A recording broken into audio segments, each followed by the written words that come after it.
Now let us start with the implementation part. So first of all of you should know what are the different terminals of this eMOSFET BS170. So as shown here, it has three terminals: drain, gate and source. So if you are holding this flat portion towards you, the very first terminal is nothing but drain, the middle one is gate, and this at the right hand side is nothing but the source terminal. So if you have understood these three terminals properly, then only you can implement it. So for that, I'll recommend all of you to first of all download the datasheet of BS170 and try to understand all the parameters. You must have done it in the experiment number 2. So we'll first insert this according to the circuit diagram. Now the circuit diagram should be in front of you when you are doing the implementation part. So at the gate terminal, all of you can observe two resistors are connected, R1 and R2. R1 is 2 mega ohm, R2 is 1 mega ohm. And the drain is connected to 470 and source is connected to 150 ohm. So here all of you can observe 2 mega ohm and 470 ohm, they are going to the supply voltage VDD, that is plus 15 volt, and here all the negative terminals are connected together to the common ground. So let us try to implement this part.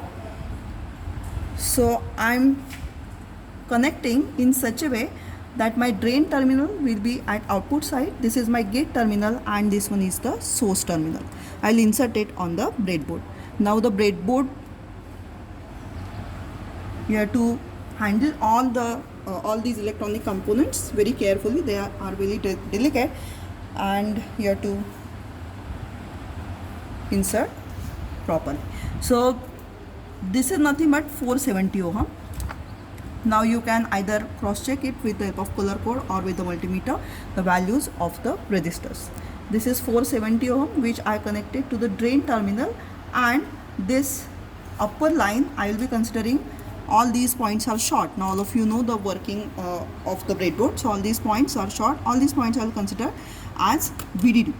So this 470 one terminal I have connected to drain terminal 470 to the drain terminal of this MOSFET, and the another terminal I will connect to VDD. Similarly, this is my this gate terminal. I'll just take it some another point like this with the help of one single strand wire. So the gate terminal I have connected now to this point. So I can use whole this vertical line to connect different components to the gate terminal. I will connect this R2 which is 2 mega ohm.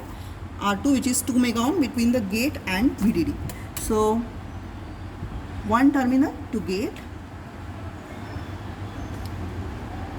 and another terminal to VDD. Okay, so this is my R1 is connected. Now R2 1 mega ohm is nothing but one terminal to gate and another to ground. So I will consider one terminal to gate and another to ground. This line I am considering, all of you know these horizontal line, all these points are short. So this line I will be considering as ground, and at the upper side this line I will be considering as VDD. So I connected three components now, R2, R1, RD. Now the fourth one which is left for DC analysis is nothing but RS. So to this source terminal and ground. Okay, so I connected all the four components which are required for the DC analysis. All of you can observe here, only resistors you have to connect. The capacitors will be connecting at the time of AC analysis. So for DC analysis, R1, R2, RD and RS. Now we will try to measure different voltages and currents as given in the observation table.